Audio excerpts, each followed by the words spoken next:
Welcome back to another episode of the Pax What She Said podcast. I'm one of your co-hosts, Maggie Loney, joined as always by Perry Goldstein. Please remember to subscribe to the show on Spotify and support the show if you like what we're doing. You can find us on YouTube, like and subscribe there as well. But Perry, we're back talking about week 3 already. It really feels like the season is kind of flying. Packers headed to Nashville to take on the Titans. Packers are 1-1 after a really fun win on Sunday. Titans 0-2. So this is a weird one, right? Super unfamiliar opponent, don't play each other often. AFC South in general, kind of a toss up this year. The Texans we thought were going to be really good, thought the Jags and Colts could be good, so far have not played that way. And the Titans are just kind of hanging out in the bottom of that division. So weird one on Sunday. It is going to be a weird one, especially since it's a little bit up in the air who's going to play for the Packers. I think we are going into this assuming it's going to be Malik Willis again. However, it was reported that Jordan Love is moving along a little bit quicker than expected. So we may get Jordan Love back after only 1 week and a win, which would be amazing, but we'll have to see how if he practices, etc. So for this episode's purposes, we're going to assume that it is Malik Willis v. Will Levis. That's a little bit of a tongue twister, actually, never saying that out loud.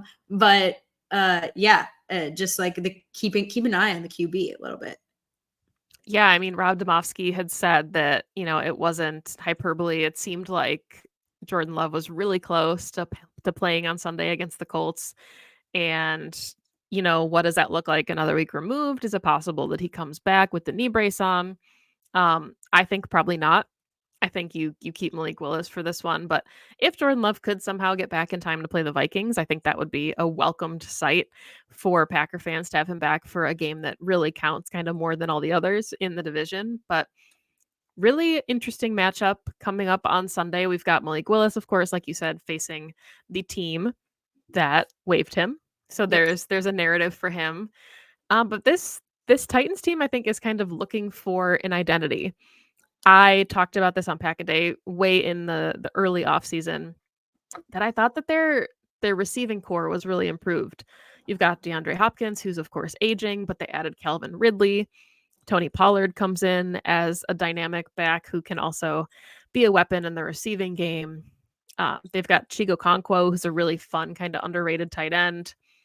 And we thought Will Levis, maybe was going to have a nice jump. And so far, this offense has not been able to put up more than 17 points in both of their first couple games. So not sure if it's the defenses they're playing, what they're calling on this offensive side of the ball, or what the problem is. But really kind of tough sledding here for the Titans offense early. Yeah, just like cannot really get into a rhythm. They've turned over the ball, 5 times? So Will Levis may not be the guy, maybe too soon to tell. We both like Tony Pollard a lot. He's like a decent run game threat, but if you can't get your offensive line to do much for you, you can't really get the run game going. So this offense is just not, I think it's a good one for this pass rush to feast on a little bit. We talked a little bit pre-show about this, but the last 2 weeks, the Packers went up against 2 very mobile quarterbacks in Jalen Hurts and Anthony Richardson. Will Levis is not a mobile quarterback by any stretch of the imagination. Let's not make him one, Packers. But this pass rush should be able to get after him. And I really want to see what they can do. I mean, we haven't really seen a Joe Barry rush too much because he's been playing a lot of contain, which makes sense given like the kind of offenses and quarterbacks that they played the last 2 weeks. But this is the opportunity for them to like really, really send it and get after Will Levis, because I think that if you can rattle him, you can get some turnovers, which the Packers have been able to do already against, I think, much better, like more athletic opponents. And 2, like, it's not like, as you said, this offense has really shown much in the way of like high flying juggernaut, etc. Yeah, and I mean the Eagles have one of the best offensive lines in football. The Colts have a really solid O-line as well. The Titans aren't known for that, right? Like I saw the stat floating around Twitter that their right tackle gave up like a historic amount of pressures on Sunday against the Jets. I think it was like 13 in 30 something odd snaps, which is just crazy to think about. And if he's lined up against a guy like Rashawn Gary, you expect him to play big in those moments. And you kind of said it already. We haven't seen a ton of that from Jeff Hafley because he's been doing a lot more in his secondary. We talked about it with Anthony Richardson, having the arm to air it out and make some of those really big throws. You kind of devote more to your secondary. You play more nickel, more dime. You try to get home with 4. And I think they're going to have opportunities against the Titans to really just make Will Levis uncomfortable. Just send the blitz. And we saw it on Sunday. He's going to give you those random, like, errant throws, chuck one up in the air and see what happens. And the Packers so far have been capitalizing on those as a defense. And I think that they will have multiple opportunities to capitalize on turnovers on Sunday, but really want this to be like a 4-sack day at least for this defense. Like, you would just expect them to be able to really bring the pressure. And if they don't, I think it's fair to question why that's not happening, or to speculate, have some concerns at that point, because it made sense to not see it against Philly. Understood why we didn't see it against Indy, but you expect to see it in volumes against Tennessee. Yeah, I completely agree. And I think that, the secondary should also be able to help the rush do this, right? Like, our corners and safeties should be able to cover Calvin Ridley, DeAndre Hopkins, Tyler Boyd pretty easily. Like, I expect them to match up much better against these wide receivers, or these pass catchers, than in the past few weeks. The Colts and the Eagles for sure had like much better pass catchers, like statistically, and just like you mentioned, I think it was pre-show, but like DeAndre Hopkins at 17 yards this season, right? Like, they have just not been able to get anything moving with him. And yes, we respect Tony Pollard, and if they can contain the run, like, I think you shut down this passing offense and you're really, really going to make Will Levis sweat, because he cannot do those, thread the needle throws, and he cannot kind of like make plays on the fly. His receivers are probably going to have to try to get open for him. And I think that our corners are going to be able to shut that down pretty easily. Yeah, I mean, looking at their first 2 games against Chicago, 104 passing yards only. And then against the Jets, 170 passing yards. And they're putting stuff up on the ground, 170 rushing, or 170, 130 rushing yards against the Jets, 140 against the Bears. So they can move the football on the ground, and that is where the Packers are going to need to work on, containing those rushing lanes, because we know Will Levis isn't going to get it done, but Tajay Spears is a really nice back. Tony Pollard, they're a dynamic 1-2. And I think, yeah, you just have to make this offense really one-dimensional. And you do that by stuffing the run. And Will Levis, I think, has proven, at least so far, it's small sample size, 2 weeks, but he's not making those plays with his arms. And I think that's kind of the caveat here, and the key to success for this Packers defense is generate pressure, don't give up chunk plays on the ground. They're going to get yards. We've seen it every week, but if you can limit those big play opportunities, they're certainly not going to come through the air. No, definitely not. Okay, so let's flip it to the defense, or sorry, the Packers offense versus the Titans defense. And again, we're going in with the assumption that this is Malik Willis. And I think this is an interesting one, because the Packers kind of put on tape like what they are going to try to do with Malik Willis, and that was run the football. And while they did that highly effectively, I don't know if they're going to be as effective in week two with Malik Willis as they were in the first time around, simply because like the surprise factor just isn't there anymore. Like, you've put the tape out with what you want to do with him, and you expect the Titans to be prepared for that. So it's going to be either another, probably A and B, but another masterclass Matt LaFleur play calling day, where he takes what they put on tape and he makes changes off of it, which is something that he's been known to do. And I expect him to do. Or B, you feel confident in what Malik did in the air and you try to build off of that. And so I do think that they are going to, and the Packers are going to have to throw the ball a little bit more in this game. They have their secondary is Amani Hooker, Quandre Diggs, L'Jarius Sneed, and Roger McCreary. I think you can throw the ball against this Titan secondary. You probably want to stay away from L'Jarius Sneed as much as humanly possible, but this is, again, where Matt LaFleur comes in by scheming his guys open and finding the mismatches that Malik can exploit. We saw him do it a few times here and there against the Colts. He just needs to do it a little bit more, because I think the Titans are going to just be absolutely ready for the run. And if the Packers can't get the same level of chunk play that they did against the Colts, and I don't think that they're going to be able to, it's going to be a really long day on the offense. Yeah, and I mean, we saw the keys to success against the Colts defense. It was win time of possession and just run it down their throats. It's what the Texans did week 1. It's what the Packers did in week 2. And it worked. And I think the Packers can absolutely win the time of possession battle here as well, especially if they rely on the run game. But the Titans defense is kind of stingy. I mean, I know they've given up 24 points in both games, which doesn't lean to being very stingy, but they toughen up a little bit in the red zone. They are 8th overall in red zone percentage, which is pretty solid for their defense.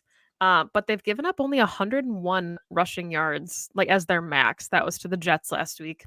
Week 1, they only gave up 84 yards on the ground to the Bears. And passing game, not a ton better, 164 yards. So against an Aaron Rodgers-led offense, in New York over there, the Jets, not a huge day for him. So the Titans defense, as many opportunities as the Packers will have, it's going to be tougher to run on them than it would have been against the Colts. And I think that's where, like you said, we're going to see Matt LaFleur get even more creative. He kind of opened up the bag of tricks. And what I appreciated about what he did was a lot of looks came from similar personnel packages. So I think he can get really creative with some of the options that he has. He's put certain looks on tape, but there's also other looks he can build off of those that haven't been seen yet, which is something we've talked about, with Dusty Evely in the past and some other guests on the show. It's just how multiple Matt LaFleur makes those personnel packages, which is helpful in a game like this but certainly Malik is going to have to air it out a lot more than I think he did against the Colts. We should expect him to have a lot more passing attempts. Are we worried about that? Based on what we've seen, is that a concern, or should we feel more confident that we can open up the playbook a little bit more for Malik? For me, I think the deep shot was okay. The shot to Dobbs, still only a couple of those, but some of the quick outs, the check downs, like Tucker Kraft behind the sticks, and he just fought for his yardage. I think those plays I'm perfectly comfortable with. And I know we talked about the Dontavian Wicks touchdown that felt like if the ball was placed anywhere else, it would have been a pick six. But he put that right in the right spot for Wicks. Those 10, 15-yard kind of completions, I think that I'm more comfortable with, especially against this Titans defense. But yeah, I don't know how many air balls I want him throwing, just because I think the Titans stay in this if they generate turnovers. And if you don't give them the option to take the ball away, which they haven't really done a ton, they have 1 turnover in 2 games, don't give them extra opportunities to go on drives. And I think the Packers can take this one. Yeah. I still feel like the key, I mean, again, if they can run the ball, great. If you can replicate the Colts game, do it all day long. I just don't think that that's what's going to happen here, for all the reasons that you said, is getting the ball in playmakers' hands in space. It's, you said, the easy outs, the slants, the screens, the end around jet sweeps with Jayden Reed. It's all those things that Matt LaFleur likes to do. And it's very little onus on Malik Willis to make mistakes, and much more high pressure on your playmakers to make big plays. And I think that combination will lead to the bigger plays. And this is not to say that I don't think Malik Willis can make a big play here or there. He can. We saw it against the Colts. I just want another week of minimizing the potential for error. Because the way, right? Because you said, the way you keep the Titans in this game is those errors. It's all the penalties that we've been seeing. It's potentially another turnover, right? The fumble in the end zone. It's those mistakes, unfortunately, keep your opponent in the game, even when you're dominating time of possession, even when you're creating chunk plays. So minimizing those opportunities for Malik to do that. So get the ball in the playmakers' hands in space. And that's what Matt's good at. Right. And I mean, I think that is the key with any type of backup quarterback situation. He's got to do what he's good at. And that's something that Matt LaFleur excels at. Is it's not the Jordan Love playbook. It's a brand new playbook designed around Malik Willis. And Malik Willis is just expected to execute it the way that Malik Willis would, not the way that Jordan Love would, not the way that Will Levis would. Like, this is the Malik Willis offense. And I think that we saw enough against the Colts for him to also establish some confidence, right? It's not like he went out there and threw 3 picks and just had a really ugly day. And, the narrative kind of swirled around that this was a mistake. And it was a really solid day for him. He put up solid numbers and had a nice showing. And I think those are the confidence building things where he said, hey, I could look down the field at Romeo Dobbs and make a play. Wicks could make a play. Mhm. Jaden Reed, Tucker Kraft, all of your playmakers can make plays because it's not just him on offense, right? And Christian Watson, I think, was, the quietest. He didn't get a catch in the game, but maybe we see more of him now in Tennessee. Maybe that's something brand new that Matt LaFleur works out for this game. So assuming the offense operates the way that we saw them against the Colts, and like you said, they clean up some of those things, you get into the red zone, you don't fumble, you make an extra field goal. I think that this one should be a pretty good outing for the Packers. You should feel really good going into Tennessee. And if they lose this one, to me, some mistakes were made at that Yeah, point. they beat themselves if they lose this game. Yeah. You mentioned field goals. Let's talk about special teams real quick. Because a lot has been said about Braden Arvinson and his missing of the 45 yarders. I think we all would like to see more touchdowns and not have to put him in the position to have to make these field goals. However, in these sloggy, low scoring games, these field goals can potentially make or break. It's a win or a loss. How are we feeling about where he is at in terms of his performance? There's been questions to Matt LaFleur around how patient we're going to be with him, etc. Where are you at in this discussion? I don't know if it's just like a recency bias, but to me, seeing what we saw out of Greg Joseph, seeing what we saw out of Anders Carlson, I don't hold my breath when Braden Arvison goes out there, even though he missed a couple 45 yarders. I think because when he makes them, they're like dead center through the uprights, and the times he misses, he hits like the goalpost. It's a very near miss. So maybe if he's missing one a game and we get into week 5 and I'm like, I don't know, like I don't trust this, but Anders was missing extra points and he was Yeah. missing 30 yarders. And I think that's why I was so reluctant to have him go out there. I know he didn't hit the 45 yarder, but Rob Domofsky had reported that he was hitting from 61 yards in practice, in warm-ups pregame, and giving him, to me, a little bit of grace. I think that unless things really get off the rails, he's your guy for the season at least. And maybe they bring in a kicker competition. But if they gave Anders Carlson the least that they did, yes, caveat that he was a draft pick and Braden Arvison is not one of their draft picks. I personally don't really have concerns at this point. Yeah. I think I'm with you. I think it's a little too early. I also feel similarly, we're talking about 45 plus kicks. We're not talking about chip shots. We're not talking about extra points. Now, yes, we want him to be making everything. But I'm not at the point where it's a persistent enough problem where I'm thinking, okay, is it time to make a change? I think a little bit of patience here is probably okay. Yeah, I agree. I think that especially, with the new kickoff rules and what we're seeing out of Dan Whelan has looked incredible as their punter. I'm still waiting for Keyshawn Nixon to get some opportunities. We haven't seen a ton of returns for the Packers in special teams yet, as far as kick returns. So I want to see some of that come together. But as far as, Braden Arvison is concerned in the kicking realm, I am much more confident, I think, now than I would have been if Carlson was still on the team. Yeah. Okay. Score prediction? Well, we joked about this, right, pre-show, because the Titans have lost 24-17 in both of their first two games. So it feels very easy to say 24-17. But at first I was going to say I don't know if the Packers put up that amount of points with Malik Willis. And then I realized they kind of did, or they should have, against the Colts, right? They were looking at 26-10. So 24-17 feels very realistic. But I'm going to say 24-14. Because I think that the pass rush is going to get home, and I think that the secondary is going to capitalize on some errant throws. And the only way that they keep this close is the defense making its own mistakes. Or, if the offense can't get anything going, maybe the run is stuffed a little bit and the Titans get really good field position. Mm-hmm. But yeah, I think 24-14 Packers. So you think the Titans can score more points than the Colts did on the Packers defense? When you put it like that, I don't.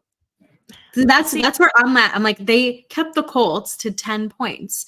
I don't see how the Titans can score more points than that. I guess I'm just thinking because the Titans defense is better, we might see the Titans getting better field position, because the Colts had to go like 95 yards. Okay. Yeah. I think I'm at like 20. I think, 27-14, 24-14. But if I like want to be aggressive with it, I can also see this Packers defense like just having their first like really, really good game, like really shoring up, really getting after Will Levis, and them just like holding this down like 24-3 and just being like, no, you can't do anything against us today. And I think that's what we want to see. We've talked about it. They kind of did that against the Colts, honestly. That game felt closer than it should have, just because of the self-inflicted mistakes from the Packers. And again, if it's Jordan Love, it's a completely different story. Do I think that Matt LaFleur is going to put Malik Willis in another position to be really successful? Yes. Do I think that the offense is going to have the yardage kind of day that they had against the Colts? Probably not. So I think that's where it gets kind of messy, is can Matt LaFleur do enough to continue to be creative where the Titans can't just clamp down on the run? Because I do think that Malik Willis can do enough with his arm to still put the Packers in a position to win the game. But I think that they won on Sunday because of their run game, right? Like that's just undeniable. So this is a much better run defense than the Colts have. Yeah, that's fair. But we'll see. We'll see. Okay. Okay. All right. We'll see. I mean, it should be a really interesting game. Like we said, Malik Willis going back to the Titans, going to be a lot of storylines. Matt LaFleur obviously was an offensive coordinator there briefly before he came to Green Bay. So storylines certainly floating around about the connections that some Packers have to the Titans, but really unfamiliar opponent. Don't see them too often, but worth noting that the last two times the Packers did win against the Titans, they put up 55 and 40 points. Not thinking that happens on Sunday, but wouldn't we love it if it did? We will be back after the game to talk about it, hopefully talking about the Packers getting to 2-1. If not, we'll still talk about it, but it won't be as fun. So thank you, as always, for listening to the show. You can find us on Twitter at PWSS Podcast, Perry_Goldstein, me at Maggie J. Loney. Make sure you subscribe to the show, like it, support it if you love what we're doing, and we'll be back on Sunday to talk about week 3 of this season. It is flying by. Go Pack Go. Go Pack Go.